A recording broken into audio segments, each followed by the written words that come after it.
What's up guys, welcome to the next video in my How to Survive series of 7 Days to Die on the PC and Alpha15. So, when I last left you, which was about 2 minutes ago when I recorded the first video, we were basically focusing on the main survival needs, or ingredients, if you will. And also starting to think about how we're going to actually survive the night. So let's just grab some more of these. Let's take a minute to look what we have. We only have 11 plant fibers. So let's get some more plant fibers. Now we have 19 stone. We need significantly more stone. We have 340 wood. We're decent on the wood.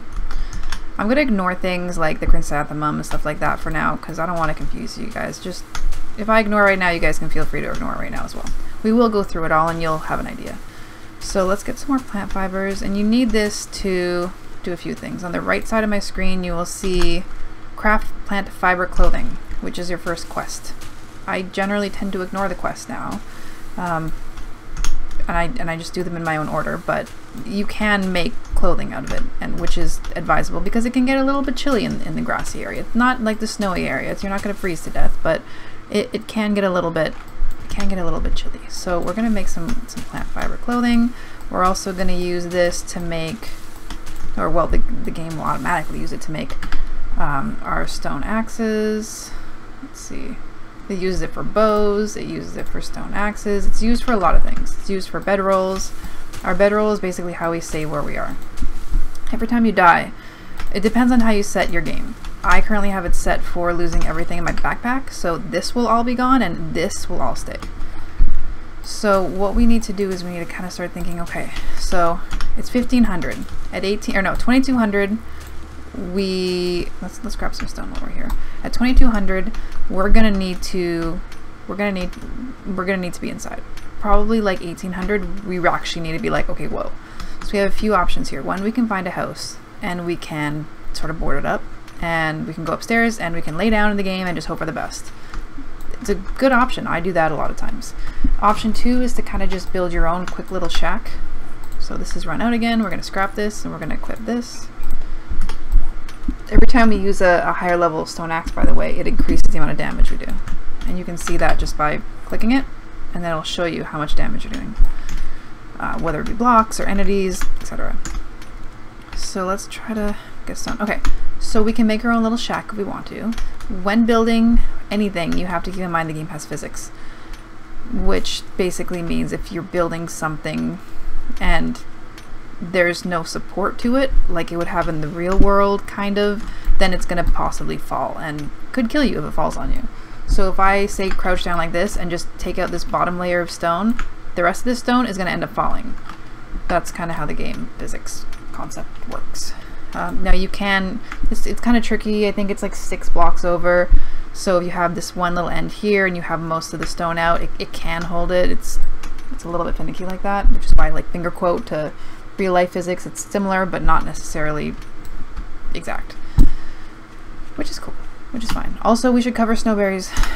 They're everywhere and they look super tempting and delicious, but they're also kind of poisonous if you eat more than 2 in an entire 24-hour period. So don't get a bunch of them, because see, they're everywhere here. There's so many of them. I did that once and ate like 10 and got very, very sick. So don't do that. Don't do that. If you do that, then you have a few options, which we'll go through. Hopefully on day 1, I mean, as long as you don't, as long as you're following what I'm saying, that will not happen to you. So there are medicines in the game, and there are teas and things like that, which is what those flowers are. But we don't need to use those now because we're not going to do that. We're not going to drink murky water, we're not going to eat bad food, and we're not going to eat old sham sandwiches that we find in the garbage. Even though they look edible, they're not. Okay. So it's 1600. Let's see what we have. We need to make a very basic concept in the game, which is a wood frame. So we'll make, let's say, 20 of them. That's going to take 25 seconds. So we'll let those cook up. How much stone do we have? Okay, we're going to need to get some more stone.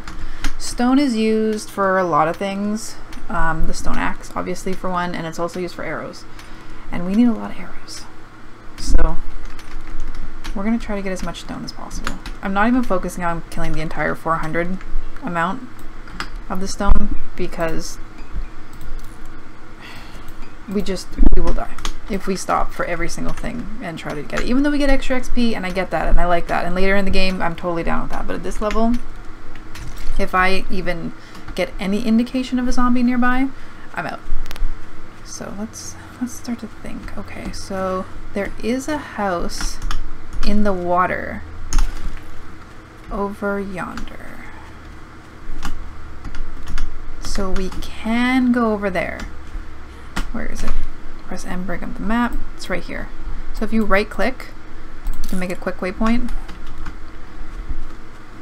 I saw that. Aha. Definitely grab all the feathers. All the feathers. Like, all feathers. Anytime you see them, just grab them. Actually, while we're here as well, we're going to use these. Where is it? We got a bunch of empty cans. So let's fill the empty cans up. Just one right click, and that's it. So see, it does stack as murky water, but you don't want to drink that. Just don't. And once you actually cook it up on the stove, the cooking fire thing, it won't stack again. So where are we going? So you see on the upper directional thing at the top, it shows us the way to go. So let's just follow that. Hopefully we'll be able to make it there. It's in the middle of water, which is not an advantage. In most games it's an advantage, but not to us. There's a deer. We need to start thinking about hunting. We could use with killing one zombie. Where's our wooden bow?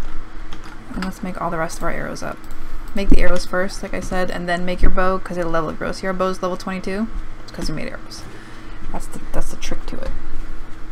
Okay, there's houses here, but they're all on land. So like I was saying, the water is not an advantage.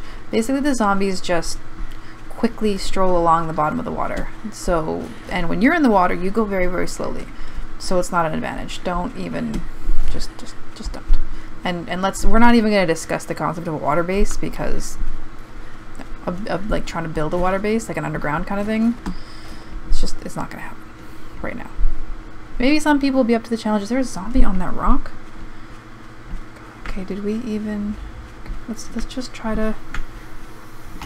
Are there zombies in here? There's a crawler. Okay, let's kill him. Okay, gotta press R to load up the arrow. Try for headshots. If you can crouch, because it does more damage. Now, once you've actually killed a zombie, oh my god, our damage is so low. I miss my other server where my damage was super high. Okay, that sounds really scary. Oh my god, how many freaking arrows is this guy gonna need? There we go, he's down. Okay, so that right there, we'll definitely take that. Will attract zombies. So to kill them. Just axe them down. But it's also good to axe them down, because then you get rotten flesh, which you need for farming. You also get... We'll go through it all. Okay. It's cool. Go ahead. Wait. Also check kitchens for cooking pot. I would recommend nobody playing as I am right now if they're new in the game.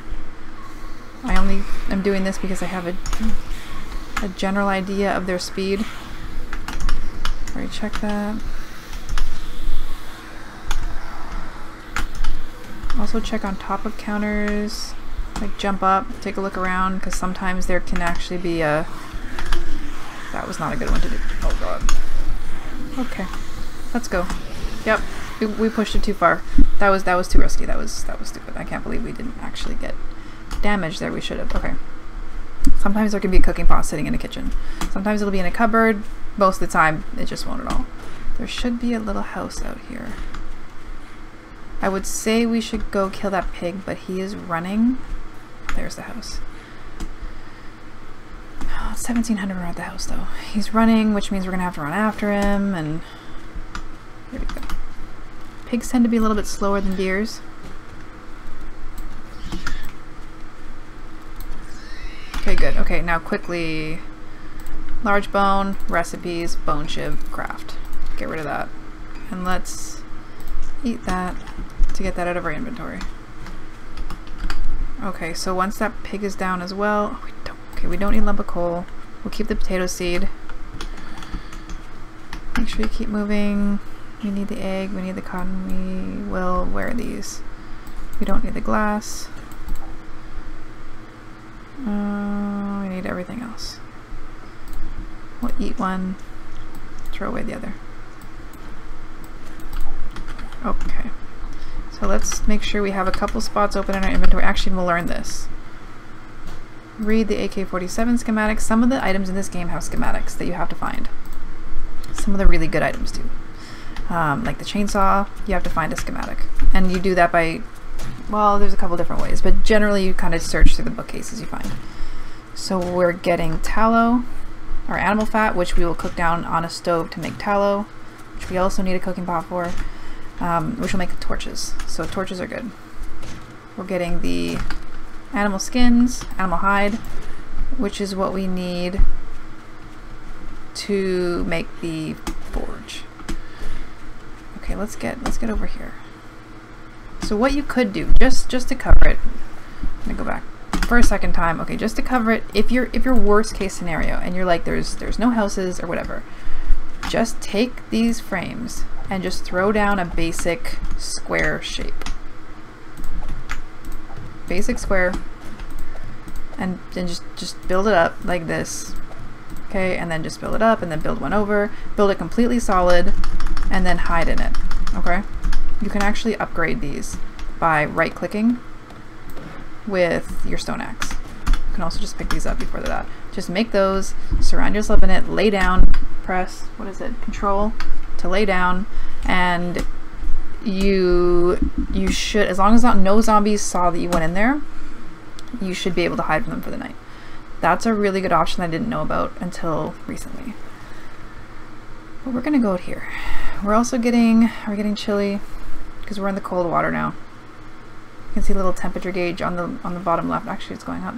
And also you see the nose icon, which is what you get when you're carrying meat on you. So please be cautious of that because that attracts more zombies. But we need the meat because, I mean, we need it. We just need it. We need it to eat. I don't think we're going to be able to get up this ladder, are we? Come on. I believe. No. Okay. Here's another ladder. Now, the zombie, you can kind of see, are there any zombies down there? Not yet, but if there are zombies down there, they just walk along the bottom. They are not slowed down at all by water, like I said before, so yeah, see this goes all the way, yeah. Okay, come on. Why am I not?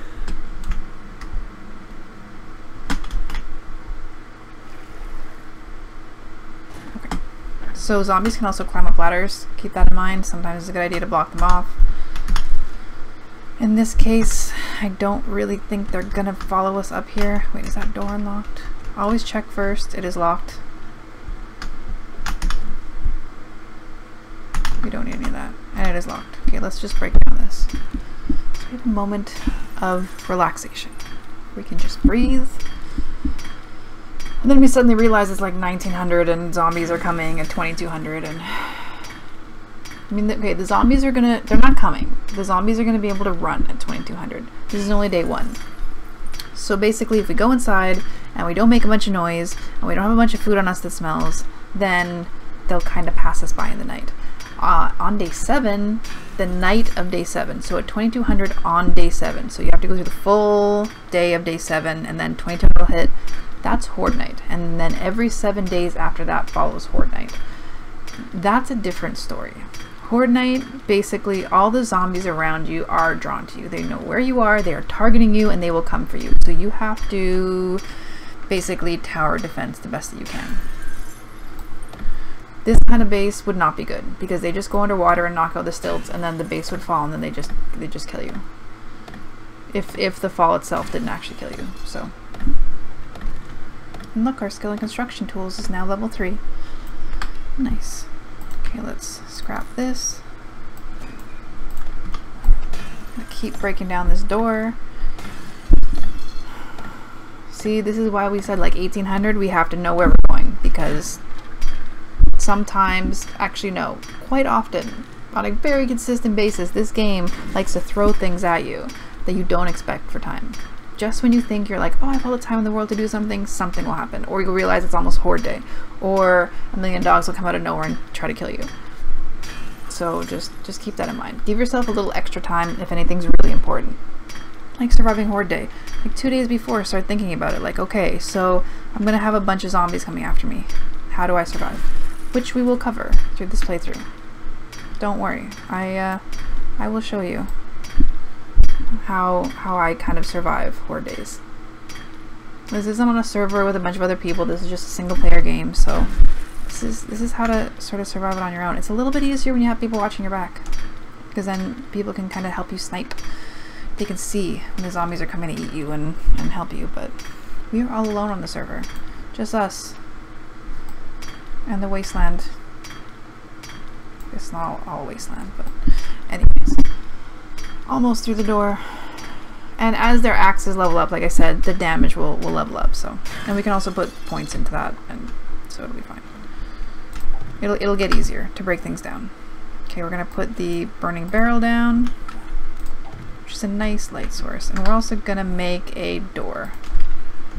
Now keep in mind with secured wooden doors or any door that you put down, zombies are attracted to doors. There's something called a heat map in this game. Not heat like hot, but heat sort of like, you know, like the heat's onto you. You know, it's they're you get what I'm saying. So doors increase your heat map. Every time you put something like this down, basically these tiny little particles, this is how it was explained to me. These tiny little particles get poofed, released into the air, and the particles are released in kind of a dome shape. So that will sort of increase the drawing of zombies on you, even when it's not horde day. So a door, not a huge deal. If you're putting down multiple forges, and you're putting down cement mixers, and you're putting down workbenches, and you're putting down all this stuff, then your heat map is huge and your spawnage is absolutely out of control and crazy. So we'll go through the specifics of heat maps as it becomes necessary. This is a little tricky thing here that I didn't realize when I first started playing as well. These just look like crates, like you mouse over them. Like this you mouse over, you can do something this, but this there's nothing. Because you actually have to break through the outside crate. So just be careful you don't go past the 200. These will also respawn every, whatever you set yours to. Mine is every 30 days. To replace our max. Okay, let's make some more. So at this point, if you have a decent amount of resources, it's a really good idea to make a whole bunch of stone axes to try to level up your levels of them. On previous alphas, on console and things like that, I would say still do that. But on Alpha 15, you're just trying to survive, basically. So if you can, that's great. You're winning. You're rocking at this game. If you can't, like, it's not the end of the world. Don't feel bad. It only kind of maxes out till I think about 200, and then at 200 it takes like 20 axes just to go one level, so it's not really that good at that point. But to get up to that 200 is a good thing. It's an advantage. So okay, let's make a bedroll. So if you die, what will happen is you won't respawn back where we first respawned when we first spawned into the game. You will respawn in a completely different part of the map. You have no idea where, and every time it will be a different place. So you want to place a bedroll close to where your base is going to be for now. Respawning can be cool if you're trying to fast travel across the map. Like if you want to get to a completely different place because you're in the desert, you could try doing that. You may respawn in the wasteland though, which would be bad. And then you'll just have a million dogs around you. So it's a risky thing to do. It's not like a easy, cheaty kind of like this is going to be a huge advantage. It's not. It can make your game a million times harder. Plus you lose everything in your inventory except for your little bar here. So okay, so this is the basic setup of the campfire. So as you can see, we can make food and tallow here, which we can make from animal fat. We use that for torches, but we can't even do that because we need a cooking pot. So once you start adding in your tools here, it opens up a lot of these kind of things. So cooking pot is needed for bottled water. So you'll see cooking pot required, so I can't even do it. So we can't make cornbread. We need a cooking pot. We can't make the beef stew or meat stew. We basically can't do much. But what we can do is we can make this. So add the fuel, turn it on. We can char our meat. We can. It's not ideal, We can char our meat though. You can kind of see. It's better than raw meat, because if you eat raw meat, you have a 50% chance of food poisoning, and like I said, let's just avoid that. So we're gonna make the bottle of water. This will go into different, this will not stack, this will be singles. It takes a while to make as well. So yeah, basically we've survived the first day. So over the first night, what you want to do is probably go through your inventory a bit. Moldy bread is good because you can make antibiotics with it later, but you can also get that from airdrops. So, which are kind of these things that are dropped from the sky every however many days you set it to. Usually every 3 days, every week, depending on your setting. So moldy bread is like a, you don't really need it. And iron is good because you need a lot of iron in the game. Duct tape is good. Potato seed is good because you can grow potatoes later. Potato seeds are actually pretty rare to find, so if you find one, I'd suggest you keep it. Any kind of food. Keep the glue, same as the duct tape. Rare items that you can use a lot of. Painkillers are good because they kill your hydration, but they give you health over time, so that's kind of where we're standing right now. When we're in a decent position, so just kind of go through your inventory, look through the items, see what they do, you know, keep the rotting flesh because you're going to need that to make fertilizer so you can grow the potato seed. Gas barrels are good because you can end up using them for fuel later, so gas barrels are good. Just kind of pick what you need, and also make a chest. You know, set up shop somewhere if you found a little house. So make a wooden chest. There we go. Craft a little wooden chest. Put it on the ground and be like, okay. So we have a nice little house. You can use the left mouse to change the direction of your wooden chest if you want to. Right click to place, open it up, and then you can store stuff in here. You can make scrambled eggs with these too, so if you can save them up, it's good for you. It's good for your wellness levels, which is your overall kind of health. And yeah, that's kind of where we stand now. So do that for the rest of the night, and I will see you at the beginning of day 2, and we will start to get organized for, I guess, kind of horde day. Like already we need to kind of think about it because we're like, hey, it's day 2. In like a couple days, a giant zombie horde is going to come and try to eat us. We can't just survive out here in these little houses. We're going to get owned. So what do we do? All right, we'll find out in the next one. All right, guys. See you soon.